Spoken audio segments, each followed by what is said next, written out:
Welcome, RC Bhargava. You've been involved in the automobile sector for over 4 decades. You are currently the non-executive chairman of Maruti Suzuki India Limited, and you're looking at the past, the present, and the future all together because of your involvement in day-to-day work with Maruti Suzuki and also various other forums that you're involved in. I want to ask you about how you see the present situation when it comes to leadership, especially in turbulent times. As you know, this forum is exploring that very subject, and in your over 4 decades of experience, you have seen many changes. If I may just go back, the company Maruti started out as a public sector. You actually went and got a collaboration with Suzuki and went on to become one of the first manufacturers of small cars in India with a foreign collaboration in the public sector. Yeah. And after that, the growth has been interesting. You've held on to a market share for many decades now, and currently you're looking at expansion from a little over 2 million units to a much higher figure, which I'll let you give us in the next few years, perhaps making you amongst the first 5 global manufacturers in the next perhaps 8 years. So let me start off by asking you about how you see these turbulent times and how important is leadership at the CEO level to bring together everybody and sail through especially troubled times. You know, Vikram, 40 years of experience has shown me that all times are turbulent. One hopes when one starts doing and we have some problems that once this is over, we'll have it easy. Never happens. You get over one set of problems, there's another set of problems, another set of events take place somewhere.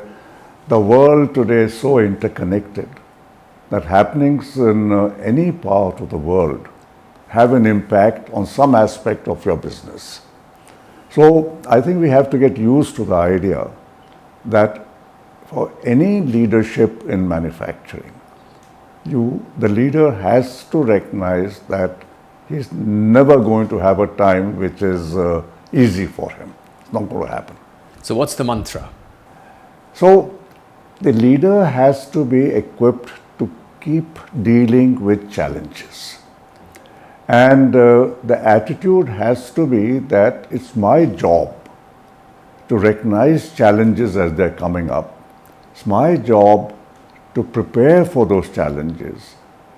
It's my job to recruit and keep people around me who are good at helping me to meet challenges, because nobody can meet challenges by himself. You have to have a team which will help you do that. You have to have an organization which will help you do that. But you have to guide the organization, you have to motivate the organization, you have to make them feel that it's their task to do this, because by solving these challenges and making their company more prosperous and more competitive, they will benefit, the company will benefit, the shareholders will benefit, everybody will benefit. And the leader therefore has to have a very positive attitude. He can never take the chance, oh, this problem has happened, what can I do about it? It's too difficult to solve. You can't do that. You have to go with the assumption that any kind of problem, any kind of turbulence will have a solution which is better than what others can have. And you have to find that better solution. Another subject that you've looked at very carefully has been how to adapt. So you take technology from overseas, you adapt it, you take ideas, and you keep a very open mind. In fact, take your example. You were a bureaucrat, got into the car manufacturing area with no prior experience in car manufacturing, but learned along the way by keeping an open mind.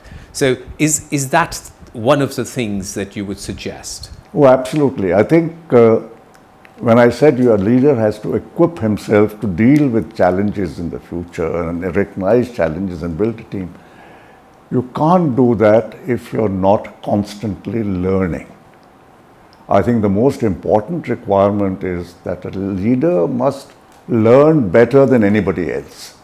The guy who learns and keeps using different learnings and correlates those learnings into finding solutions is the one who wins. I had the advantage that there was a lot of learning from my bureaucratic days. Learning about people, how people in the common man behaved, what the reaction of people to certain kinds of events. I could bring that all into here. And so when policies are made or some solutions are found, I could also sort of understand how they would work out in the field. If you're just in the offices and not experienced with the implementation of things in the ground level at any stage, you may tend to be a little bit up in the clouds when it comes to finding solutions.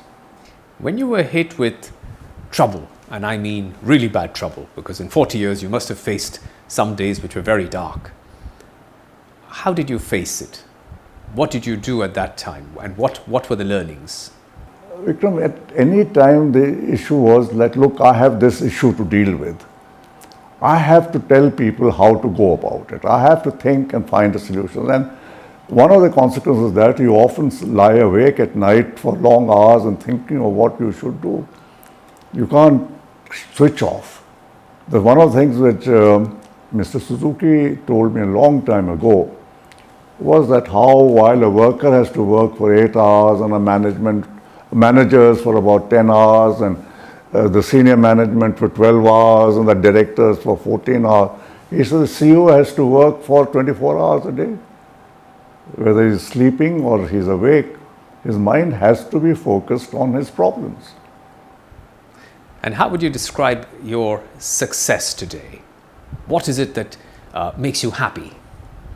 Vikram, the success is not my success in that sense. I feel happy that what has happened in Maruti and the automobile industry in India, it's a totally unplanned effort, by the way. Nobody ever planned this industry in India. But what has happened has not only benefited the Indian economy immensely. The car segment is, I think, 5 or 6% of the GDP. It has created millions and millions of jobs all over the place. A huge number of people have become entrepreneurs and businessmen and in different walks of life. You know, some of our dealers today, our vendors today are global players. One of the vendors who started with Maruti, whose first factory I inaugurated, is today, I think, the 13th or 14th largest component manufacturer in the world. So it's that kind of thing which gives me much greater pleasure than that I have not got anything personally out of all this, let's put it this way. But seeing what has come out of this and what ripple effects it has had in the whole economy with people, I think that is what gives you the satisfaction of having done something. But if you put numbers to it, today your manufacturing is a little over, I think, 2 million units, and you're planning to expand even more and be amongst the top. See, we see the Indian economy now going steadily, and I think that's the prediction of most people. With that, we see our volumes increasing steadily. Not only in India, but our export market is now booming. We used to be exporting 100,000, 120,000 cars till about 3 years ago. Today, we are already at 260,000. We've doubled in the last 2 years. By 2030-31, we expect to get to near 800,000. So part of the 4 million which we are talking about, that's a total production, comprises 800,000 or so for exports. So you see, once you get into the right mode of manufacturing and technology and quality and reliability, we are a high quality manufacturer, we are low cost manufacturer. India today, if you do things right, is as competitive as anybody anywhere in the world. And I think Maruti today is one of the most competitive manufacturing companies. One of the questions that I have heard people discuss especially when they talk of the Japanese way of working and the Indian way of working or any other way of working, is discipline versus creativity. How do you balance the two? They say that you cannot be very disciplined if you're creative, and to be creative, you actually need discipline. So, how do you balance the two? No, I don't think there's any contradiction. Okay. Every person has to have a certain type of discipline in his life. Discipline is not one rigid discipline everybody should follow. You have a discipline in your life, which may not be the discipline in my life. And like that. Now, when we talk of discipline, the kind of discipline which matters is your ability to focus on what you have to do and do what you have to do without getting diverted. I think that's a major aspect of discipline. I'm not sure what people mean when they say of discipline. And creativity?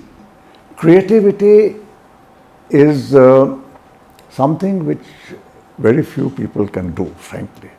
It's the designers and the artists and the musicians and people in the industry who do R&D in certain area.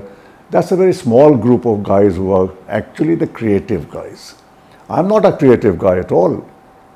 So, but you do come up with creative solutions. That's a different thing. The creativity I'm talking about is a different kind of creativity. That creativity doesn't necessarily lead people to lead the kind of lives I and you lead. But it's perfectly acceptable. I think the world has space for people with different ways of doing things, and we should accept that. But what is required is that whoever is doing whatever he is doing should have the freedom and the ability to do that to the full extent. I believe, for example, that people who are workmen in a factory, they have to follow a discipline which we also need to follow, for example, of punctuality. Now, punctuality is a universal value. By not being punctual, I'm wasting the time of God knows how many others. It's terribly rude to be unpunctual. So that's there. So workers need to be punctual. They need, if they have a mode of doing things, they need to follow that rigorously, because if you deviate from that, you will spoil the quality. At the same time, if I motivate workers to look for better ways of doing what they are doing, and they feel that there's something in it for them also if they find better ways of doing it, they'll get less tired, they'll produce more cars, they'll get more money, they'll be recognized for promotion, whatever things I do. They will find a lot of solutions which I can't find because I don't have experience of working in those lines and machines. And one of the biggest differences the Japanese have made is to get the creativity. I'm using the word creativity in a very loose sense, but it's the creativity of the workers in respect of what they do in the lines to make improvements on how to manufacture more productively with less waste and less time. Engineers can't do that creativity. The guy who designs a car or who designs a new component or a new way of doing the fuel combustion, that guy's creativity is different from the worker who finds a way of how to cut 2 seconds off a particular operation. Well, both are creative. Do you think artificial intelligence is going to cause pain, or do you think is it the next revolution which is going to help mankind take that leap forward? AI. I think we are still trying to understand what AI will do in the future and how AI should be used, because there is a human angle to AI also. You can't, for example, I was talking to somebody from the US who had come, talking about driverless cars. I said, in a country like India, where there's so much unemployment, where cars provide employment for drivers of hundreds of thousands of people each year, why would I want to get driverless cars? For what reason? if I put 100,000 people out of a job so that there are 100,000 driverless cars, what purpose have I fulfilled? So I think people who are dealing with policy and all of these things need to think that ultimately what is it all about? Why? It sure is very nice to make all these wonderful innovations and find new technologies and things, but ultimately what for? What's the end? And finally, if you were to give advice to CEOs today as to what they should do to tackle the current world scenario, where things are changing very fast, the world is going through multiple dimensional changes, what should they do? How should they keep up? Because I don't think there's one answer to CEOs in different environments. Every CEO in his environment will face different problems, and solutions may not be the same everywhere because it also depends on the environment in which you are functioning. But having said that, I think the CEO has to find at all times ways of taking his company forward, overcoming problems, but with the entire focus that the company is what matters. I don't matter, few individuals don't matter. What is most important is what solutions have to be in the best interest of the company.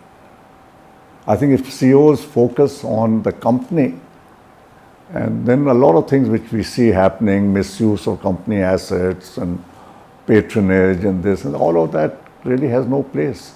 Then the CEOs will find that business grows and the company grows, and that's what they should be doing. Mr. Bhargava, thank you for those thoughts and thank you for your time. Thank you for giving me this opportunity.